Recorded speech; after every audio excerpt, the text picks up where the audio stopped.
West, how are you feeling today? I'm feeling good. How are you? I'm feeling great. I'm glad to be talking to you. And you are vying to be placed on the 2020 ballot. So why start in South Carolina, North Charleston to be exact?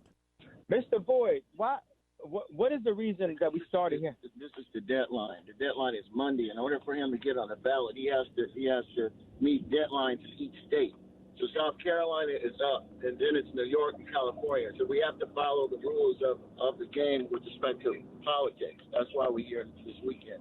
Okay, so with South Carolina being a hot spot for COVID-19, that didn't sway you guys coming here at all, or is it just about meeting the deadline? It's what he just said. We say what we say, and we mean what we say, and we don't mince our words, and we're here for truth. Okay, so with that being said, you chose all black businesses in the heart of North Charleston. Was this a strategy for you? No, we weren't looking at color like that. Of course, we want to support black businesses, of course. Mm-hmm. But we had a coordinator that gave us the businesses, and these are the people that came forth that wanted to help out. So it just fell where it fell. Okay, so and let me explain something. I don't have strategy. If it's a God's calling or God's appointing, but not even an if, since this is that, God will cover all. Let me ask you a question. Absolutely.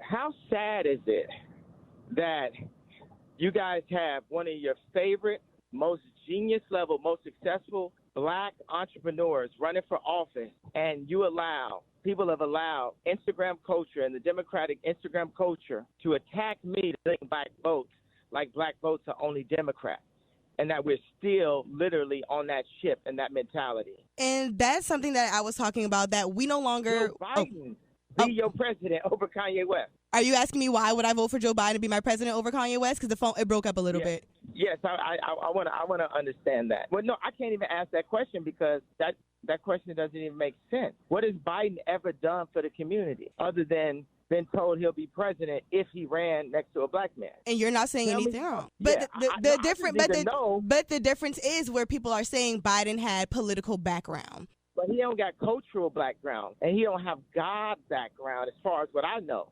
I am in service to God, and I start with my people. Before the election, no matter who wins, God wins. You know when God wins? When we stop killing each other, when we stop fornicating, when we stop adulterating. And I'm not saying that I'm sinless and I'm not guilty of sins, and I'm not pointing fingers, but I'm saying as a people under God, that we as a noble people, this is our time to stand up and show how strong we are no matter who gets into office.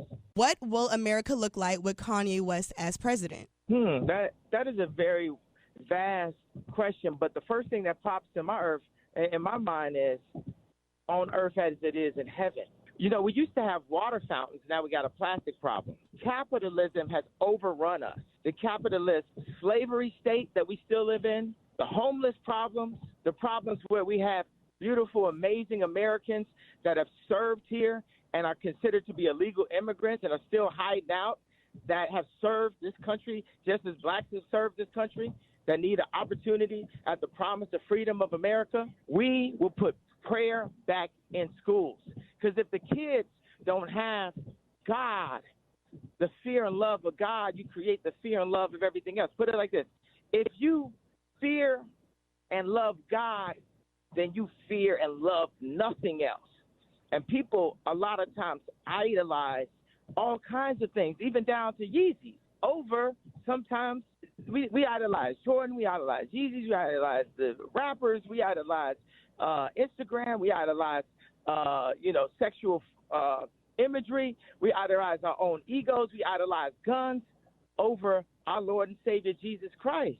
And now we need to reinstate America as God's country and show the world, since we are the most influential country on the planet, how noble we are, how civil we are, how safe we are.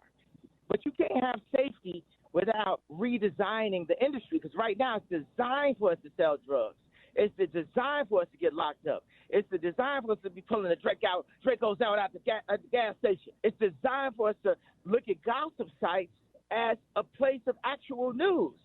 God hates the gossip. We need that word to anchor us. Now, you mix that word that anchors us with one of your greatest living inventors, because anybody that ever stood next to me or even listen to one element I had to say about a color palette or a shape turn to billionaires. Big facts. So what I'm saying, we're talking about the economy right here. We're talking about having a literal, actual, proven genius running the country that has been called a nigger and a white supremacist in the same day. So I feel all the experiences. And you're starting to touch on something. So when are you going to start releasing your policies? Because that's the big question. What are your policies? What do you have planned? Un momento. As Jay-Z had told me in one of his raps.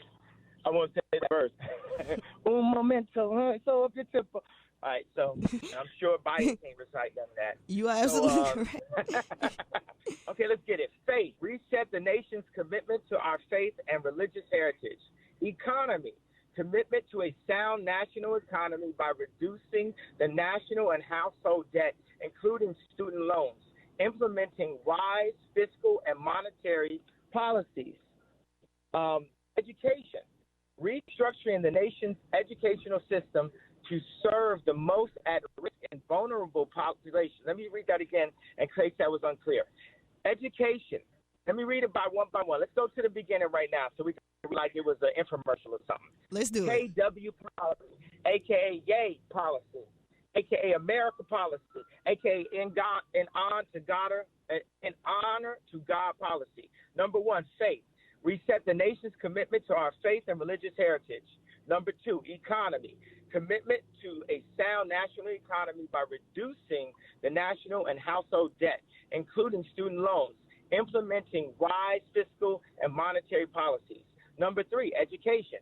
Restructuring the nation's educational system to serve the most at-risk and vulnerable populations, providing families with multiple educational and vocational options and opportunities. I like the word options better than opportunity. Mm-hmm. Also, we can get into that later. We got all the time in the world. Military, commitment to rule of law and strong national defense, committed to cutting waste out of the nation's military budget. Legal reform, commitment to reforming the legal system to be more equitable towards all citizens, especially African Americans that have been the victims of unfair treatment by the U.S. Justice Department, by the U.S. so-called Justice Department. Number 6, police and prison reform, commitment to major police reform and prison reform. Number 7, environment. I care about the environment. I believe in global warming. Commitment to clean environment and leading the nation towards environmentally friendly solutions in every area. 8, foreign policy. Commitment to America First policies and building good relationships with the nations that are committed to fair trade. Number 9, and we're going up to 10, like it's we doing the top. Got it.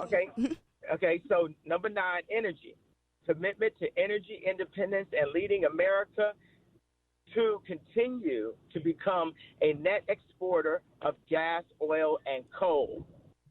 Number 10, art. A-R-T says the human being that has a doctorate from the Art Institute of Chicago. Art. Number 10, commitment to promoting art and culture as a major national priority. Now, what I'm saying is I'm putting my life on the line for you all. Mm-hmm. I'm using names like Big Farm in the middle of when I'm talking because it's cities that's all the way drugged out. And what I'm saying, I got the solution for Big Farm. Here you go, Big Farm. Make some big farms. Next question. But my last question, because Kanye West, you're a man that wears many hats, from being a fashion designer to an artist to a super producer to just everything. How do you... To a red hat. Huh? To a red hat. We'll throw that in there. And then you took the red hat off. But yeah, so like, if you win, how will you juggle all of that and the presidency? Well, I'm not a clown, so I don't need to juggle. Okay. Well, let me rephrase it. You are right. You're absolutely right. How do you plan to prioritize those things? Well, as we already saw, we're going to have engineering and space travel covered and so on like that at that level. It's all yay level. Everyone thought it was crazy. Now we going yazy. So for Webster's Dictionary, let me explain what yazy is. Crazy is something that could be positive or negative, looked upon people as what's going on. Yazy is Oh my God! Did that just happen? That is incredible. So I'm gonna throw one more question out. So I'm not sure if you heard of Jade Simmons. She is a black woman who's also running for presidency. Have you thought about maybe teaming up with her? Hold on 1 second. Mm-hmm. Oh, now let me play. I was gonna try to wait. Un momento, 1 second. I got you. I wish I was on this other phone because I would play you this recorded call I got from Jade right now. Oh wow. So I reached out to Jade to possibly be my vice president, my running mate. Now we have Michelle Tidball, who is a Christian pastor out of Wyoming, who is my running mate, but she would be open to taking another position if we found another running mate. You know who my favorite candidate for my running mate is? Who? Okay, so when we were trying to figure out, I'm going to present it as a riddle to you. When we were trying to figure out my website, because everybody kept on stealing my website because now I'm in the dirty game of politics, right? Right. So they're stealing every option, right? So what I did is put the initials of this city down, and then I put Kanye 2020. Who would that be? South Carolina. Oh, Sean Carter. Jay-Z. Ah. Now, that would be... Now, you would blow some minds with that one because you blew mine. But what I'm saying is the way I do is I just look at the codes. I look at the signs. Right when I saw it, because everyone kept on stealing, I was like, you know who should be my running mate is Sean Carter. Did you present it to him? Man, you know I ain't talked to my brother about like. Hey, I mean, you know, it might be a new day. You never know. You run, this might change something. It's not. You gotta act. And the fact that we ain't talked for so long, that's how you know we real brothers. Right. But y'all be back. But, you know, I know you got to go, but thank you for... But go ahead. Because the fake ones could be mad at you and still pull up because they getting a check. You know okay. what I'm But thank you so much, Mr. West, for taking out the time. You're making history. You're making history definitely in Charleston, South Carolina, North Charleston to be exact. Thank you for taking the time to speak with me. I look forward to hearing what you got to say. And, yeah, just keep us posted while you're on the campaign trail. Absolutely. And we also going to be making the future. We 20 years past our promised future. I need some cars up out here. I need some Garden of Edens. I need homelessness cured. All of those things, absolutely, and I'm here for it. Yes. All right, so this YE2020. Make sure you guys keep it locked into your #1 station, Z93 Jams.